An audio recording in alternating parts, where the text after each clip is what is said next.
Okay, go ahead. So the first thing we said, okay, we still had trade matching. The data type is putting all the information in the system on the buy side, sell side, match the order, trade advice. That's the old-fashioned way. Right. But the banks and a lot of brokers in those days already started sending orders by printer to the exchange floor. So that data was somewhere. So the first thing was, let's get all the data of these brokers into our main system so that if we are at trade matching, we only have to do price, size, opposite trader to match. That saves a lot of time, because otherwise you have to do the option class, call, put, optional data, customer, blah, blah, open, close. So that's the first thing we did. So we speeded up trade matching so that people could go home at 8 o'clock in the evening instead of 12 o'clock in the evening. And the next thing was the small order execution. Now we did auto quote for a few series. Auto quote, small order execution. Then we started with a barcode on the orders so that brokers could scan the order, and then it was in the order book. And then there was a thing that we had the whole project on a barcode and scanning orders and get all this information into the system, but also that if it was the highest bid, lowest offer, that also the order book was completed.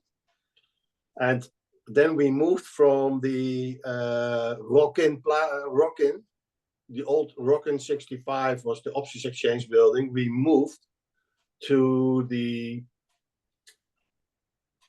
exchange floor of the stock exchange.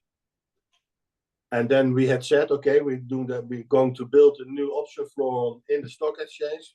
But in the same time, if we have to build that floor in a way that we already have the electronic order book and no longer the physical order book. So that was quite a project.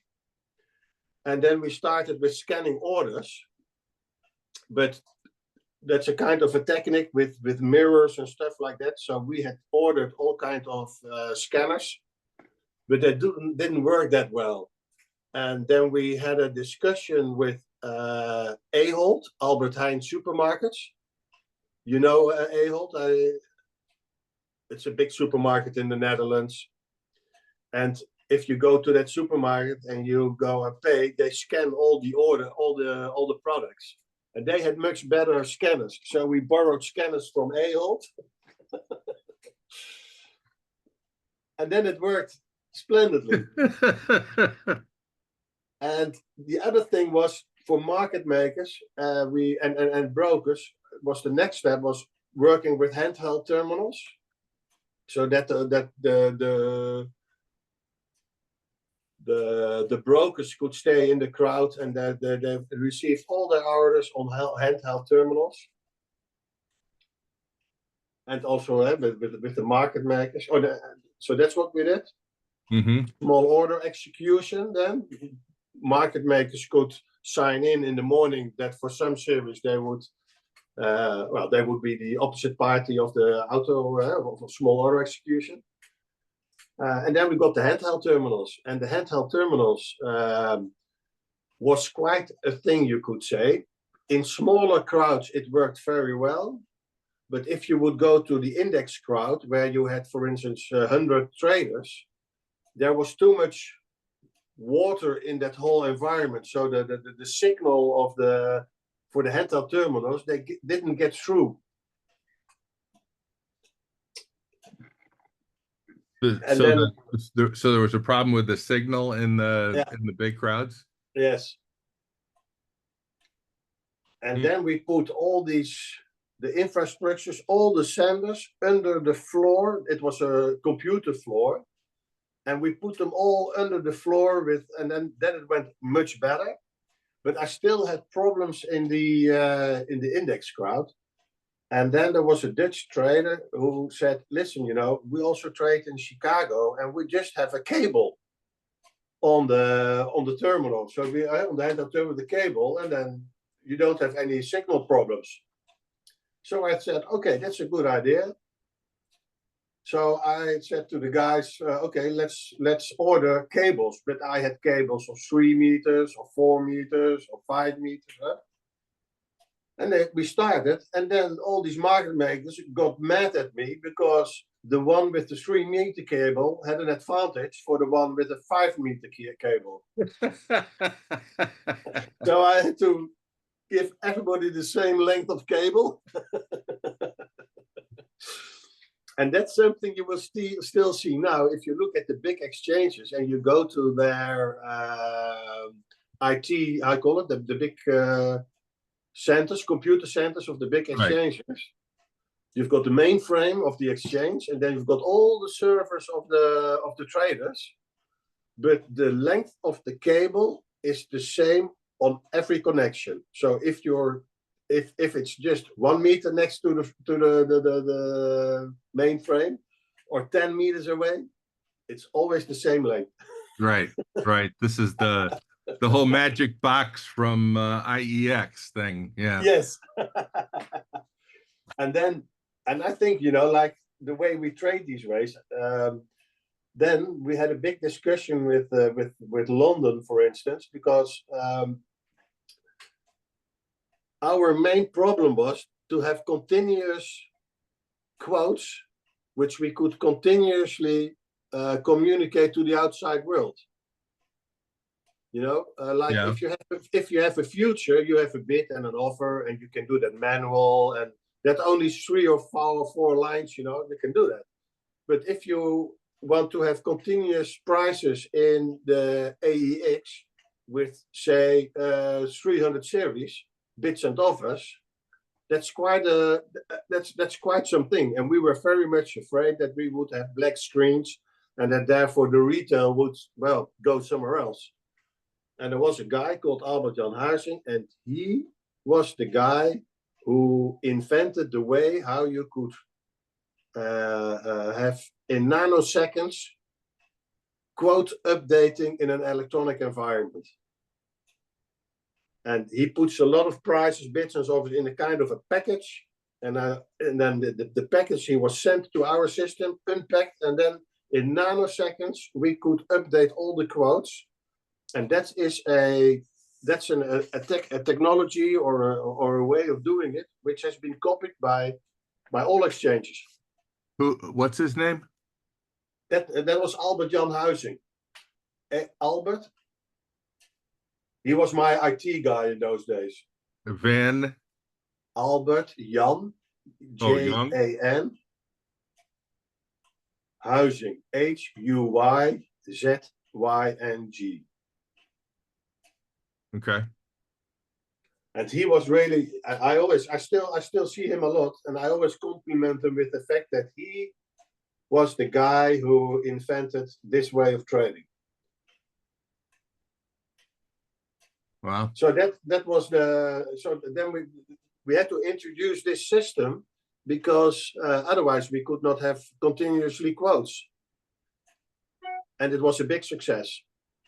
I remember that the Dutch financial newspaper asked me, don't you mind that Europe is copying you on this technology? And then I told them I saw it as a compliment. He didn't patent it or anything?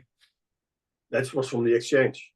Oh, it's from the exchange? Oh, okay. He was working in my team. Okay. He was an exchange guy. Yeah. So did the exchange patent it? Yes, but in the end, we choose for Live Connect. Yeah. But I think the exchange, Live patented it, because that was also in the days that we were already together with Live. Because I remember that we wanted more servers, and then London didn't want it. And then I said to the guys, we are going to add 2 more servers.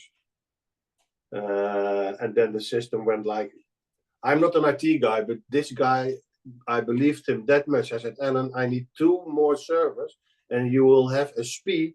You will. And I said, I believe you. We're going to do it. And then it was a proven success. Wow. Wow. But I can tell, well, as you can hear, loads of stories. Well, that's great. So yeah, so the idea is, that we do this. So this gives me some great stuff to use as a basis for an interview, official interview with you for this.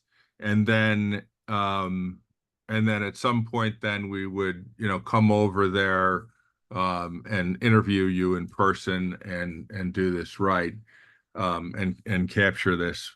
But the other part of this is any introductions that you can make, for me to people that, were, in the pits back in the day, or, involved, in the exchange infrastructure, at the time, that were still around, that you think have good stories to tell. That'd be great. I can Anybody. help you there. Yeah. I was just thinking of how Johan Kaming started Optiver all by himself when he came in Yeah. on the trading floor, open outcry, small guy, very intelligent. And then he started making the spreads a little bit more, I call it, tighter, which market makers didn't like, of course, because that's costs money. But he did it. He was the first one who was looking at theoretical prices and stuff like that on our exchange. And then he got a second guy and a third guy. And in the end, they had a guy in every count, and they could do index options and hedge them in with signals. And they were superb traders, Yeah. Yeah. No, that. Rob de Vares, ING, flow traders, some old guys. Maybe it's also nice to interview George Muller. Yeah. I want to say, I'm going to see. Let me see if I connected with him. It's Mueller. Is that it? Or how you spell it? Muller. Moller. Moeller. Muller. George Muller. Yeah. Yeah, so I did connect with him, or I am connected with him. And let's see. Uh let's see here. I connected in March.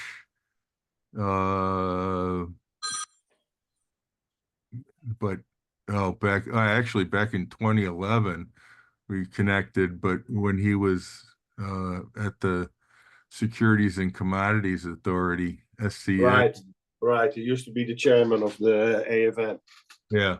Yeah. Yeah. But therefore, he was the president. He was the guy who took care of the merger between Amsterdam, Brussels, and Paris, together with Jean-Francois. Okay. He was the Dutch guy, was George, and then Jean-Francois was the French guy, of course, and they invented, or they created a Euronext together. Okay. So he's very interesting. And then you also have a guy called Jurjen Kruisinga, and he has been chairman of the Market Makers Association for many, many, many, many years in open outcry and in electronic environment, and did also a lot on legal stuff and things like that. So he could be also very interesting to talk to. Okay. But I'll think over some more names. I can also talk to George Muller and say, hey, who do you think are good people for John to interview? Okay. Great, great.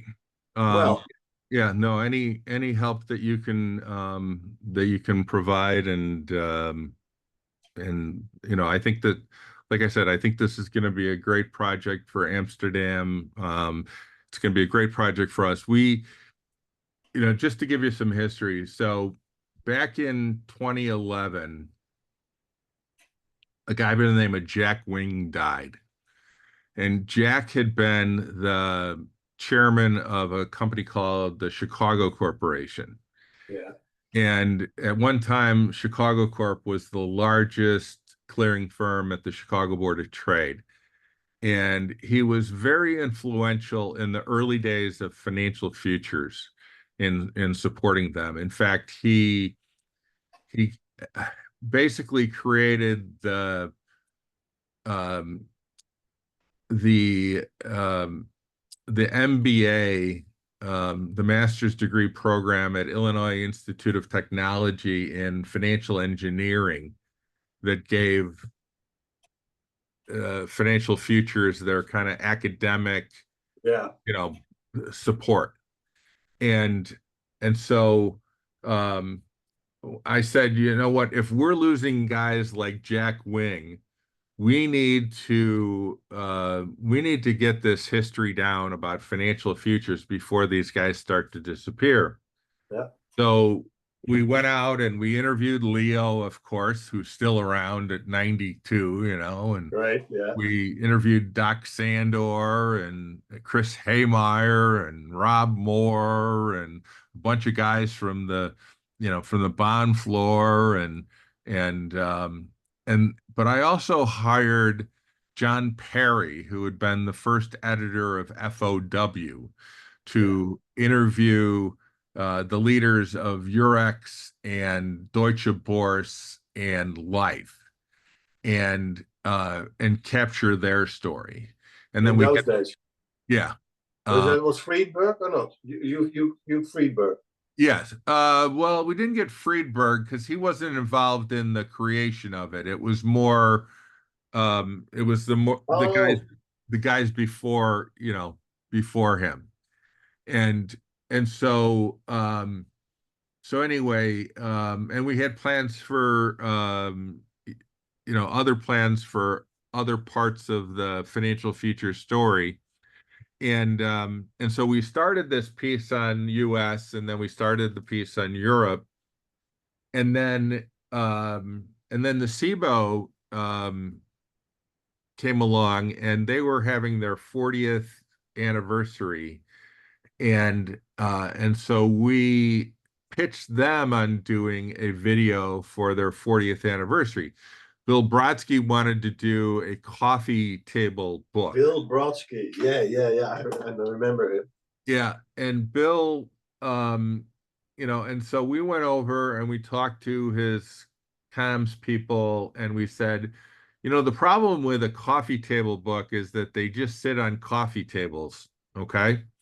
And so, what if we did a video about the history of SIBO that looked like a coffee table book? Okay. And they loved the idea. And so that's what we did. Bill loved the video. And so we all of a sudden got into kind of the documentary business.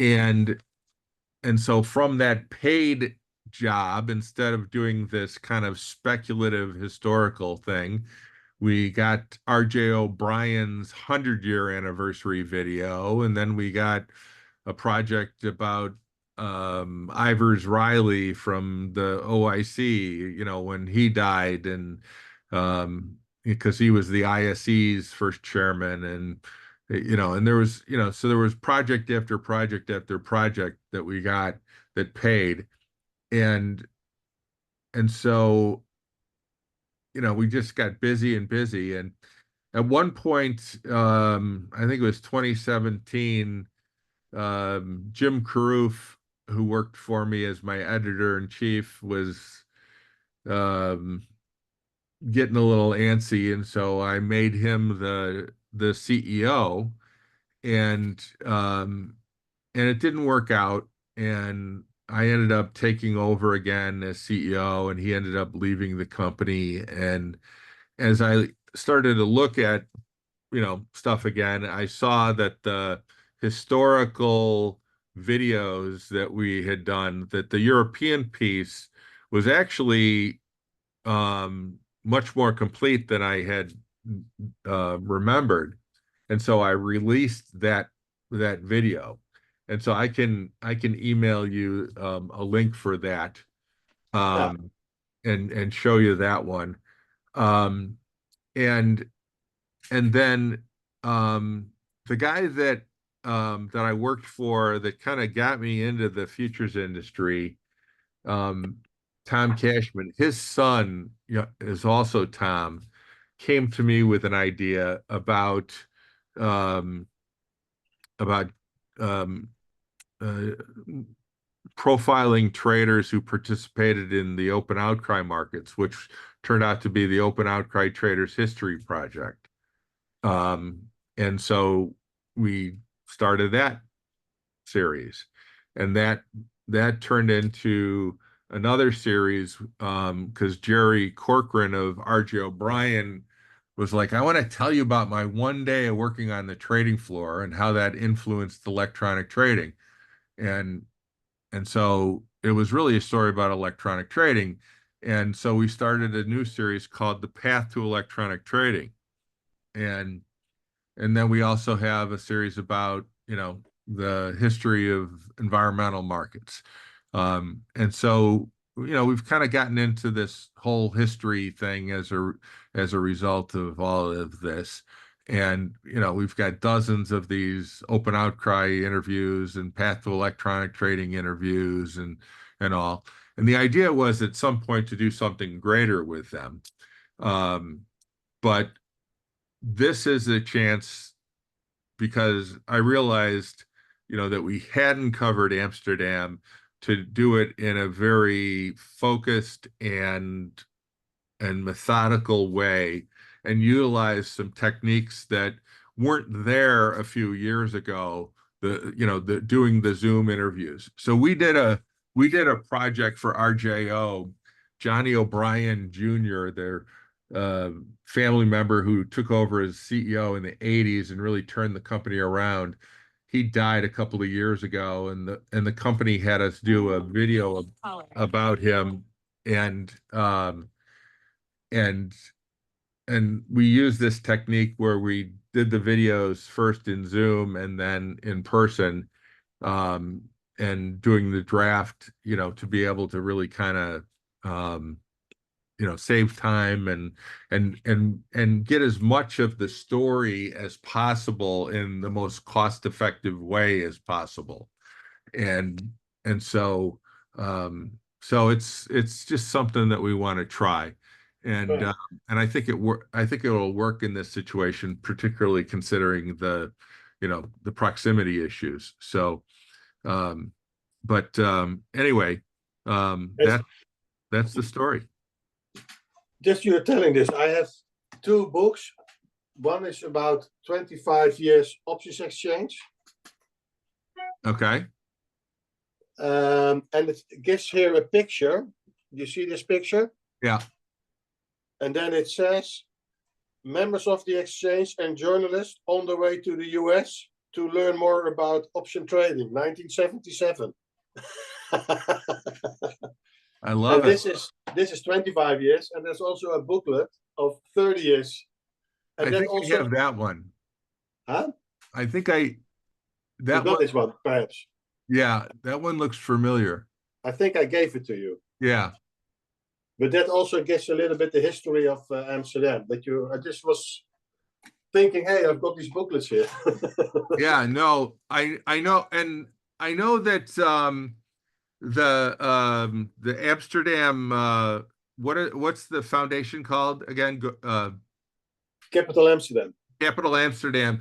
They just did a project a couple of years ago, that was about the kind of the recent history or something like that, in a book form or something. Yeah. Not such Um, a good story. I read it. yeah. So yeah, so there is some other stuff that's out there too, like that. And yeah, and somebody sent me a copy um of one of them, and I had translated it in to English and was reading it, and there's great stuff in there. So um Okay. lots of helpful resources. So so yeah, so I'm kind of in the capture the broad, you know, Yep. elements of the story at this point, and try to get, some of the things that I want to ask people about, and then find people to tell stories about them. And it may turn out to be a much bigger project, who knows. But we'll see how it goes here. Anyway, I appreciate your time today, Alan, Yeah. and it's great to see you. You look well. And Trying to do my best. yeah, and it sounds like you're doing something really fun. So Yeah. No, I mean, yeah, fun. That's right. Building a new exchange, it's not easy. It's difficult, and with all the regulations these days, it's incredible. We are a very small exchange, and they treat us like we are Euronext. You have well, to think, but yeah, it's what it is. yeah, But if I can help you here, I really love doing that. So I'll send you an email this week with some email addresses and names of people who might be interesting. Perhaps I give them a call, that there's a chance that you're going to contact them. That at least they know what's happening. yeah, sounds great. Yeah. Yep, Okay. Well, have a nice evening. you too. Or Take for care. you, it's still afternoon, eh? Yeah, well, still morning here, but yeah, we got some time left. Right, time left. Yeah, I see you. All right. Okay. Good All seeing right. you. Good hearing Yep. from you. Bye bye. Bye. Bye bye.